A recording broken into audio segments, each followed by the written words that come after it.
afternoon, everyone. Afternoon. Okay, so the question that I have for you today is, do you know how to argue? Okay, would you please give me an example of what an argument could look like? Social media is rubbish. Social media is not rubbish. How is social media rubbish, guys? In real life, that could hold as a real argument. But in academia, it does not work like that. An academic argument is backed up by claims. It is not led by emotion because it requires logic. Now, let's get back to our argument about social media. How can we make it an academic argument? Social media contribute to the spread of misinformation, which has serious consequences for society. According to a study by Vasoga, Roy, and Arrow 2018, false information spreads 6 times faster than true information on Twitter. The widespread misinformation on platforms like Facebook and Twitter has been linked to the real-world events, such as the spread of conspiracy theories and the impact on public health campaigns. Panicook and Rand 2018.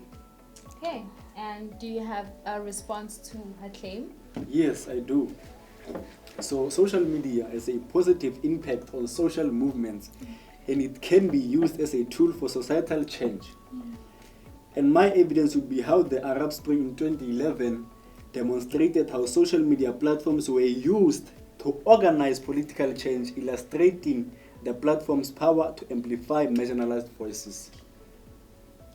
All this is said by Howard et al. 2011. Additionally, a report by the Pew Research Center in 2020 found that social media played a crucial role in movements like Black Lives Matter, helping activists reach global audience and mobilize protests. Okay. How was that different?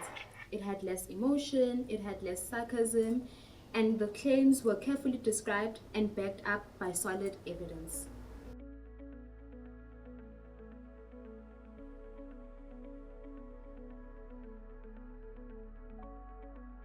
For every piece you write in philosophy, a paper, a book, a thesis, you are going to be defending a single claim, and that claim needs to be stated very clearly at the beginning of the work, whatever it is, and the rest of the thesis, the book or the paper, needs to be structured around defending that claim.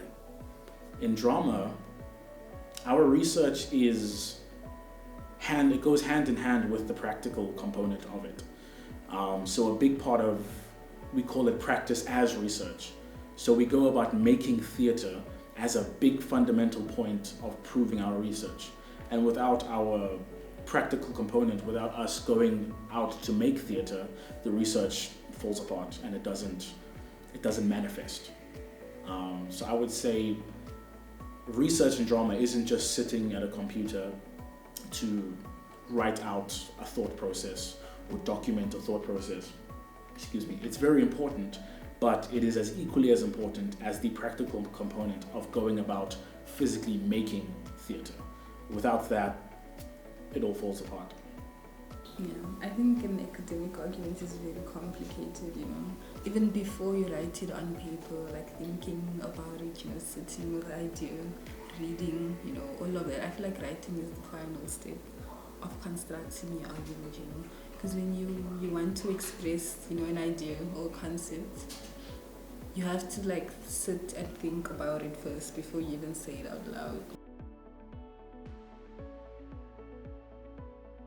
So in drama, there are different ways. The text is a great source of evidence. So whether it's plays or whether it's film scripts or whatever, then you have your theoretical sources, which I've already talked about.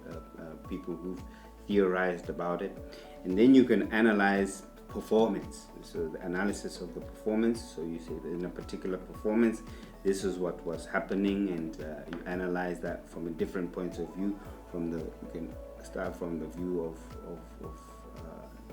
set or costume, lights, performance, directing, different ways of producing the evidence, And then there's practice as research, as where you, as the researcher as well, can be a participant, but is really the practice. Is that in practice there are certain things that you learn, and they can be forms of evidence. And you asked earlier about feelings, and they fall under this. Is that because when you do things in a certain way, they produce certain feelings, and you can analyze that and then develop it into meaning. And then you also have audience, and as I talked about practitioners, those people involved in making the work, and then the people who see the work, you can also interview them and then get their reflections of that.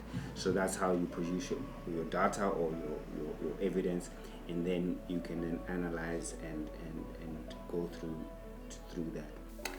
In law, what counts as evidence? So it depends which methodology that one utilizes. And most people use the doctrinal methodology or the qualitative methodologies. All right. So you're looking at legislation, you're looking at white papers, green papers, you're looking at reports, you're looking at case judgments, the build up on it. And depending on the area, one would want to look at is that particular matter been handled in the constitutional court, and make their way down, things like that.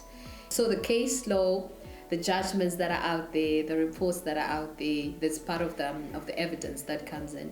Then there are also people who do some empirical research.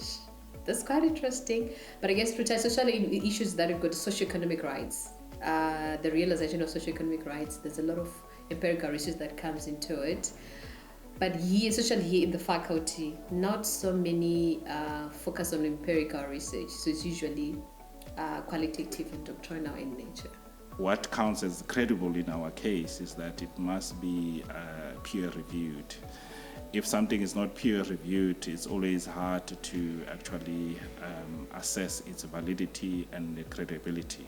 Because remember, the data that you wanted to produce the data of good quality, and then if it's not supported by credible sources, then that type of a data has questionable data. Peer-reviewed is you have people that are trained in the discipline that will look into your work and then objectively, and then give a discipline-informed assessment of your claim as to whether your claim are based on the evidence that is based on science, and then is supported by evidence. And evidence, you have to have gone to the lab and collect data, analyze the data, and if you have conducted qualitative research, you should have gone to collect the data from your participants. You should have gone or conducted the questionnaires and so on. So that is by peer-reviewed, is that your study has to be looked by someone else, and then that person must be in the field and have a general understanding of the field as a whole. No good research can happen if you don't know what has gone before. So you've got to start there. Then working from the empirical literature and using your theoretical framework, you work out what is the question that you're going to ask. And it depends on the research design, how you go about answering that question. Your research design, of course, is going to be very important. In the example that I've just given you now about TikTok, it's a very straightforward research design. Here you have a phenomenon of TikTok. You're interested in the meanings that young people in couple relationships make of couple influencer content, and you go and you then interview them about the meanings that they make of that content. You would have to devise an interview schedule and ask some pertinent questions. You'd have to think carefully about the kinds of questions you need to ask so that you can actually answer that question. And in that case, the interview data would be sufficient.